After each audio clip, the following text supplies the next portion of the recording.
Selamat pagi anak kelas 5, anak kelas 6. Gimana kabarnya hari ini? Nah, untuk hari ini, kenapa kita dibariskan di luar kelas bersama? Karena wali kelas 6 sedang tidak dapat hadir. Ya, dia ada urusan keluarga selama beberapa hari. Jadi untuk beberapa hari ke depan, saya akan menghandle kelas 5 dan kelas 6. Oke, baik. Sebelumnya tolong lihat dulu teman kanan kiri kalian, lengkap nggak? Semua hadir nggak? Ya, bagus, semua hadir ya. Baik, mari kita berdoa. Ketua kelas 6 silakan pimpin doanya. Doa selesai. Oke, hari ini kelas 5 kita akan belajar mengenai sistem koordinat. Nah, sistem koordinat ini dengan kita akan berdiskusi, kemudian setelah diskusi kita akan tahu cara menentukan letak titik pada sistem koordinat. Untuk kelas 6 kita akan belajar mengenai PLTA. Nah, kita juga akan melakukan diskusi, kita akan membaca teks, kita akan presentasi. Setelah itu saya harapkan kalian akan tahu skema perjalanan dan cara kerja dari PLTA. Oke, baik, ada pertanyaan?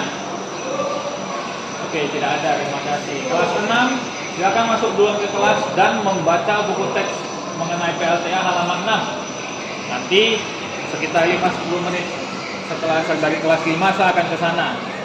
Ya, baik, kelas 6 ada pertanyaan? Semua harus membaca ya. Silakan masuk ke kelas.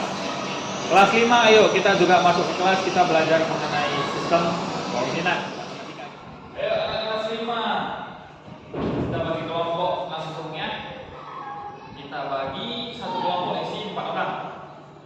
Oke. Jadi ya susah dulu saja. Ini yang sudah kita biasa kita lakukan ya. Setelah itu, maka kita akan masuk pelajaran hari ini mengenai sistem koordinat. Pernah nggak kalian mendapatkan undangan yang ada lokasi pestanya? Nah, sistem koordinat ini ada hubungannya dengan denah. Jadi, denah yang kita dapatkan lokasi pestanya tersebut, itu kita bisa tahu lokasi tempatnya itu ada di mana jika kita buat layout seperti sebuah bidang koordinat seperti ini.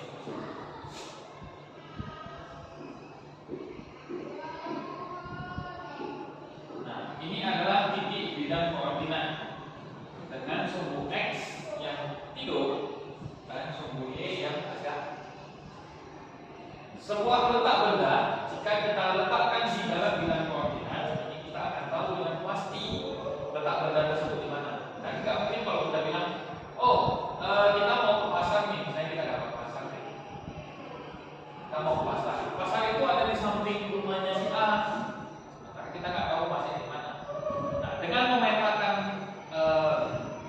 denah kita dengan menggunakan sistem koordinat, maka kita akan bisa dengan pasti mengetahui jarak dan letak benda, posisi suatu benda tersebut. Oke, sebelumnya nih, belum masuk lebih jauh. Nah, ini ada sebuah gambar. Gambar ini akan saya bagikan kepada kalian nanti. Silakan dilihat-lihat dulu gambar ini, ya. Kemudian silakan didiskusikan.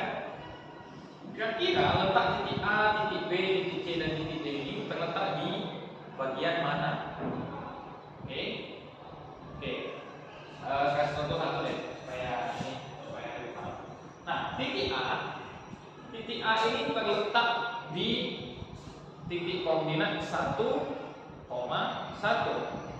Maksudnya apa? Untuk melihat titik koordinat, kita lihat sisi sumbu yang tidur terlebih dahulu, sumbu X namanya. Ya. Nah, dari titik A ini kita akan tarik ke bawah menuju ke angka 1. Itulah titik X-nya. Kemudian setelah itu kita tarik ke samping. Rupanya angka 1 juga, itulah titik Y-nya. Pada titik koordinat A ini adalah 1,1. Oke, nah ini saya bagikan kertas. Silakan jawab pertanyaan yang ada di sini. 1.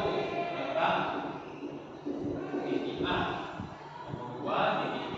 Nomor 3 titik C. Nomor 4 titik D. Dan nomor 5 jelaskan cara menentukan letak titik pada bidang koordinat. Ini silakan diskusikan dengan kelompok kalian.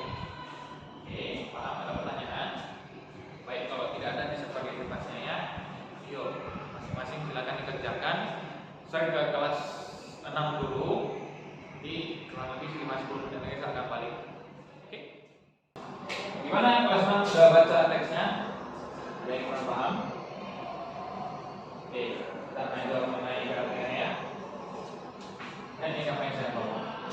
Ini adalah yang kalian baca tadi.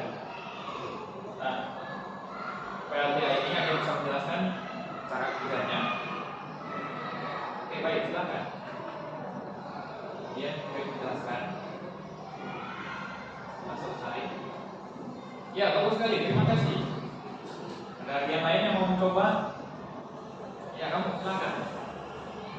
Banyak jelaskan kembali. Selesai. Terima kasih. Nah, baik, kita simpulkan. PLTA ini dia biasanya terdapat di sungai atau di waduk. Kenapa harus di sungai atau di waduk? Karena dia membutuhkan air untuk memutar turbin sehingga listriknya dihasilkan. Cara masuknya dari air yang telah ditampung itu akan masuk melalui pipa besar ketika pintu airnya dibuka. Setelah itu, pipa besar ini akan mengalirkan air menuju ke turbin sehingga turbinnya berputar. Nah, turbinnya berputar, dia akan memutar generator, kemudian menghasilkan listrik sampai ke rumah petani dan disalurkan menuju ke rumah wanita. Oke, paham? Nah, silakan sekarang kalian bentuk kelompok, pasangan aja sesuai dengan dulu. Boleh menggambarkan yang ada di buku teks kalian. Kemudian silakan tuliskan cara kerja PLTN di bawah penjelasan. Oke, baik. Tinggal sebentar ya, kelas 5 lagi. Oke, kelas 5 sudah siap berdiskusi. Gimana hasilnya, ada kesulitan? Tidak ada? Ya, kalau begitu kita presentasi ya. Kelompok 1 silakan presentasikan hasil diskusi kalian. Kelompok 1 bantu presentasi, anggap selesai.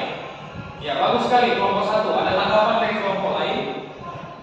Jika tidak ada, kita lanjut ke kelompok 2. Kelompok 2 silakan. Ya, anggap selesai. Oke, baik, kelompok 2 terima kasih. Nah, ini kita simpulkan ya hasil dari diskusi kita.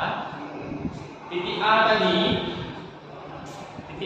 itu ada di 1,1 dengan titik B itu berada di bagian bawahnya dulu, ada di angka 2 dan di sampingnya ini ada angka 3. Berarti titik B ini terletak di 2,3. Titik C ada di 4,2 dan titik D karena dia terletaknya di garis pas di garis ini hitungannya ada 5,0. Caranya. Atas bagaimana cara menentukan letak titik pada bidang koordinat? Itu dengan cara pertama kita melihat suhu x terlebih dahulu, kemudian baru kita lihat suhu y. Oke, sudah paham? Nah, baik. Kalau sudah paham, hari ini kita akan membuat tugas individu, yaitu mengenai titik koordinat yang ada di halaman 67. Silakan buka buku SPS kalian, buku tema kalian. Gambarkan dan kerjakanlah halaman 67 di buku latihan kalian. Oke, ada pertanyaan? Kalau nggak ada, saya ke kelas 6 dulu sebentar, kasih tahu lagi. Oke, thank you. Gimana kelas 6 sudah selesai? Iya, bagus. Ada kelompok yang mau presentasi? Duluan. Oke, silakan. Maju ya. Kita selesai. Ya, bagus. Ya, ini gambarnya bagus, penjelasannya juga bagus, jelas ya. Dengan melihat gambar mereka dan dengan penjelasan mereka, kita akan semakin paham. Oke, selanjutnya kelompok 2 silakan. Sudah selesai. Oke, ini gambarnya juga keren. Penjelasannya juga bagus. Kemudian siswa melakukan presentasi secara pendidikan semua. Setelah itu, baik, tadi semua sudah presentasi, semua sudah belajar mengenai KPA ya. Nah, seperti yang tadi saya bilang, gimana ini caranya? Ada yang mau menjelaskan kembali? Ya, benar. Dari air yang ada di waduk atau di sungai yang masuk melalui pintu, masuk ke dalam pipa besar supaya tekanannya semakin kuat, memutar turbin dan Oke, berhubung waktunya sudah habis, untuk selanjutnya kita akan mempelajari mengenai PLTS, yaitu pembangkit listrik tenaga surya. Silakan kalian baca dulu lebih lanjutnya. Kita akan coba lagi di pertemuan berikutnya. Kita keluar, kita baris lagi kepada kelas 5, dan kita tutup dengan doa bersama. Terima kasih. Sudah siap kelas 5? Ayo silakan dikumpulkan kalau sudah siap. Setelah itu kita baris keluar ya, karena pelajaran hari ini sudah selesai. Kita gabung kembali dengan kelas 6. Oke, baik, kelas 5, kelas 6. Nah, pelajaran kita hari ini sudah selesai. Ayo kita baris lagi kembali di depannya. Kemudian, ayo kita simpulkan dulu materi pelajaran hari ini. Kelas 5 tadi sudah belajar mengenai sistem bidang koordinat. Nah, yaitu cara meletakkan titik-titiknya, cara melihat titik-titiknya. Kita harus lihat dulu yang sumbu X atau sumbu yang tidur.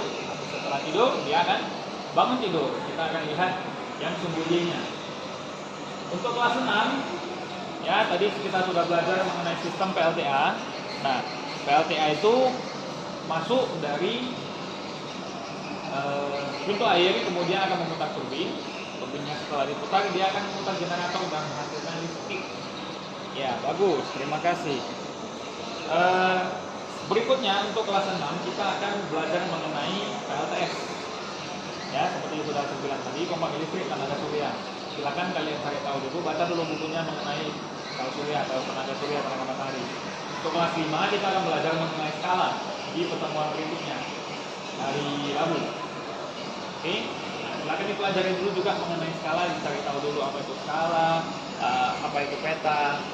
Oke, untuk menutup pelajaran kita hari ini, mari kita sama-sama berdoa. Tadi kan kelas 6 sudah pimpin doa ketuanya.